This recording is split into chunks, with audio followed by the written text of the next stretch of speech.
नमस्कार दोस्तों। हमारी आज की कहानी है चतुराई। एक गरीब आदमी था। एक दिन वह राजा के पास गया और बोला, महाराज, मैं आपसे कर्ज मांगने आया हूँ। कृपया कर आप मुझे 5,000 रुपये दे। मैं 5 वर्ष के अंदर आपके रुपया वापस कर दूंगा। राजा ने उसकी बात पर विश्वास कर उसे 5,000 रुपये दे दिए। 5 वर्ष बीत जाने के बाद भी जब उस व्यक्ति ने राजा के 5,000 रुपये नहीं लौटाए, तब राजा ने मजबूरन उसके घर जाना पड़ा। लेकिन वहां वह व्यक्ति नहीं मिला। जब भी राजा वहां जाता, बहाना बनाकर उसे वापस भेज दिया जाता। एक दिन फिर राजा उस व्यक्ति के घर गया। वहां और कोई तो नहीं दिखा। एक छोटी लड़की बैठी थी। राजा ने उसी से पूछा, तुम्हारे पिताजी कहाँ हैं? लड़की बोली, पिताजी स्वर्ग का पानी रोकने गए हैं। राजा ने फिर पूछा, तुम्हारा भाई कहाँ है? लड़की बोली, बिना झगड़ा के झगड़ा करने गए हैं। राजा के समझ में एक भी बात नहीं आ रही थी, इसीलिए वह फिर पूछता है, तुम्हारी माँ कहाँ है? लड़की बोली, माँ 1 से 2 करने गई है। राजा उसके इन उल-जुलूल जवाब से खींच गया। वह गुस्से में पूछता है, और तुम यहाँ बैठी क्या कर रही हो? लड़की हंसकर बोली, मैं घर बैठी संसार देख रही हूँ। राजा समझ गया कि लड़की उसकी किसी भी बात का सीधा जवाब नहीं देगी, इसीलिए उसे अब इससे इन बातों का मतलब जानने के लिए प्यार से बतियाना पड़ेगा। राजा ने चेहरे पर प्यार से मुस्कान लाकर पूछा, बेटी, तुमने जो अभी अभी मेरे सवालों के जवाब दिए, उनका मतलब क्या है? मैं तुम्हारी एक भी बात का मतलब नहीं समझ सका। तुम मुझे सीधे सीधे उनका मतलब समझाओ। लड़की ने भी मुस्कुराकर पूछा, अगर मैं सभी बातों का मतलब समझा दूं, तो आप मुझे क्या दोगे? राजा के मन में सारी बातों को जानने की तीव्र उत्कंठा थी। वह बोला, जो मांगोगी वही दूंगा।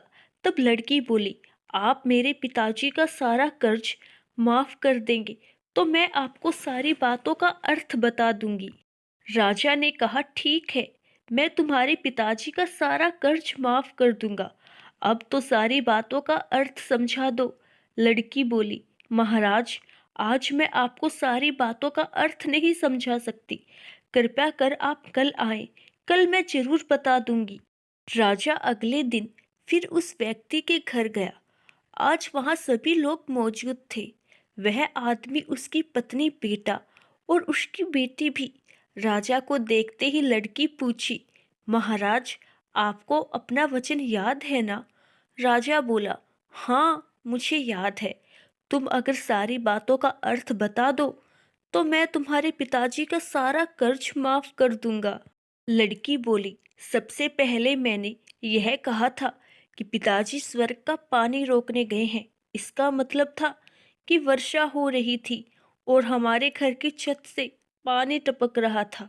पिताजी पानी रोकने के लिए छत को छा बना रहे थे, यानी वर्षा का पानी आसमान से ही गिरता है, और हम लोग तो यही मानते हैं कि आसमान में ही स्वर्ग है। बस पहली बात का अर्थ यही है। दूसरी बात मैंने कही थी कि भैया बिना झगड़ा के झगड़ा करने गए हैं। इसका मतलब था कि वे रेंगनी के कांटे को काटने गए थे। अगर कोई भी रेंगनी के कांटे को काटेगा तो उसके शरीर में जहां तहां कांटा गड़ ही जाएगा, यानी झगड़ा नहीं करने पर भी झगड़ा होगा और शरीर पर खरोंचे आएंगी। राजा उसकी बातों से सहमत हो गया। वह मन ही मन उसकी चतुराई की प्रशंसा करने लगा। उसने उत्सुकता के साथ पूछा, और तीसरी चौथी बात का मतलब बेटी? लड़की बोली, महाराज, तीसरी बात मैंने कही थी कि माँ 1 से 2 करने गई है।